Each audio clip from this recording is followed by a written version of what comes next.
ମୁଁ ଜଗତର ନାଥ ଜଗନ୍ନାଥ। ମୁଁ ହେଲି ଭକ୍ତର ଭଗବାନ। ମୁଁ ସବୁ ସହିଯିବି, କିନ୍ତୁ କାହାର ଗର୍ବ ସହିପାରିବିନି। ଆଜି ସେହିପରି ଗୋଟିଏ ଭକ୍ତର କଥା ମୁଁ ତୋତେ କହିବା ପାଇଁ ଯାଉଛି, ଯେହେତୁ ତୁ ମୋର ବି ଭକ୍ତ।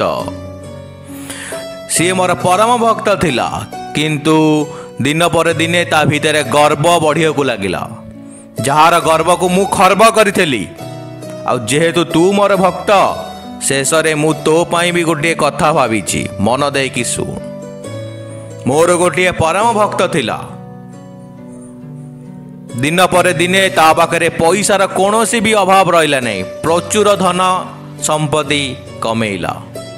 ଯେତେବେଳେ ତା ପାଖେ ପ୍ରଚୁର ପଇସା ହେଇଗଲା ନା, ସିଏ ମୋ ବଡ଼ଦାଣ୍ଡକୁ ଆସିଲା ଆଉ ମୋର ବଡ଼ ପଣ୍ଡାକୁ କହିଲା, ମୁଁ ଭଗବାନଙ୍କ ପାଖରେ 1,00,000 ଟଙ୍କାର ଭୋଗ ଚଢ଼େଇବି। ବଡ଼ ପଣ୍ଡା କହିଲେ, ଭଗବାନଙ୍କୁ 1,00,000 ଟଙ୍କାର ଭୋଗ ଦରକାର ନାହିଁ ରେ।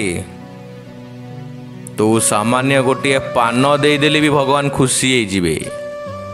କିନ୍ତୁ ସେ ଭକ୍ତର ଏତେ ଗର୍ବ ହୋଇଯାଇଥିଲା ଯେ ସିଏ କହିଲା, ମୁଁ ପାନ ଖଣ୍ଡେ ଦେବି, ମୁଁ 1,00,000 ଟଙ୍କାର ଭୋଗ ଚଢ଼େଇବି ମୋ ପ୍ରଭୁଙ୍କ ପାଖରେ, ଯେଉଁଟାକି ମୋତେ ଭାରି ଦୁଃଖ ଦେଲା। କାହିଁକି ନା ମୁଁ ସବୁ ସହିଯିବି, କାହାର ଗର୍ବ ସହିପାରିବିନି।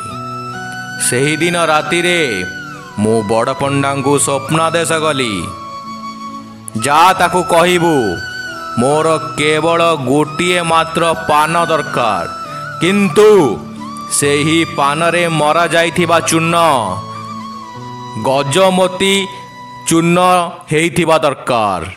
ଗଜମୋତି ମାନେ ଜାଣିଛୁ କ'ଣ? ଗଜମୋତି ମାନେ ହେଲା, ଗଜ ମାନେ ହେଲା ହାତୀ। ହାତୀର ଗୋଟେ ମଣି ଥାଏ, ସବୁ ହାତୀମାନଙ୍କ ଭିତରେ ନଥାଏ। କୋଟିକେରେ ଗୋଟିଏ ହାତୀର ମଥାରେ ମଣି ଥାଏ। ସେଇ ହାତୀର ମଣିରେ ତିଆରି ହେଇଥିବା ଚୂନ, ମୁଁ ସେଇ ପାନକୁ ଖାଇବି। ସକାଳ ହେଲା, ବଡ଼ ପଣ୍ଡା ଯାଇ ସେଇ ଭକ୍ତକୁ ଏ ସବୁ କଥା କହିଲେ। ଭକ୍ତ କହିଲା, ଏତେ ହାତୀଙ୍କ ଭିତରେ ମୁଁ ଖୋଜିବି କିପରି ତାକୁ? କେଉଁ ହାତୀ ଥିବ, ତା ମଥାରେ ମଣି ଥିବ, ମୁଁ ଏତେ ହାତୀଙ୍କି ମାରିବି। କାହା ହାତୀ ମଥାରେ ମଣି ବାହାରିବ, ସେହି ମଣିରେ ମୁଁ ଚୂନ ତିଆରି କରିବି, ତାପରେ ପାନ ଦେବି, ଯେଉଁଟା ମୋ ପକ୍ଷରେ ଅସମ୍ଭବ। ତାପରେ ସେ ତା ଭୁଲ ବୁଝିପାରିଲା। ତାପରେ ସେ ଭକ୍ତ ଜଣକ କହିଲା, ମୁଁ ଭଗବାନଙ୍କୁ ସାମାନ୍ୟ ପାନ ଦେବାରେ ବି ଯୋଗ୍ୟ ନୁହେଁ, ତାଙ୍କୁ ମୁଁ 1,00,000 ଟଙ୍କାର ଭୋଗ କ'ଣ ଦେବି? ଆଉ ସିଏ ବୁଝିପାରିଲା ଭଗବାନ କାହିଁକି ଏମିତି ସ୍ୱପ୍ନାଦେଶ କଲେ, କେବଳ ତା ଗର୍ବ ଭାଙ୍ଗିବା ପାଇଁ। ସାମାନ୍ୟ ଗୋଟେ ପାନ ଦେବାର ଯାହାର ସମ୍ପଦ ନାହିଁ, ସିଏ ମୋତେ 1,00,000 ଟଙ୍କାର ଭୋଗ କ'ଣ ଦେବ ରେ?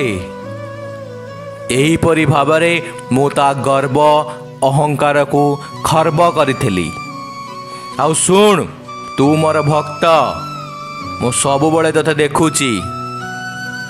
ତୁ ନିଜ କର୍ମକୁ ଠିକ୍ କର, ଫଳ ଆପେ ଆପେ ଆସିବ। ଫଳ କଥା ଜମାରେ ବି ଚିନ୍ତା କରନା, ସବୁବେଳେ ମୁଁ ତୋ ପଛରେ ଅଛି। ଯେବେ ବି ତୋ ଉପରେ କୌଣସି ବିପତ୍ତି ଆସିବ, ପ୍ରଥମେ ସେ ମୋ ଉପର ଦେଇକି ଯିବ। କାହିଁକି ନା ମୁଁ ହେଲି ଭକ୍ତର ଭଗବାନ, ସବୁବେଳେ ତୋ ସାଥିରେ ଅଛି। ଆସୁଛି ମୁଁ।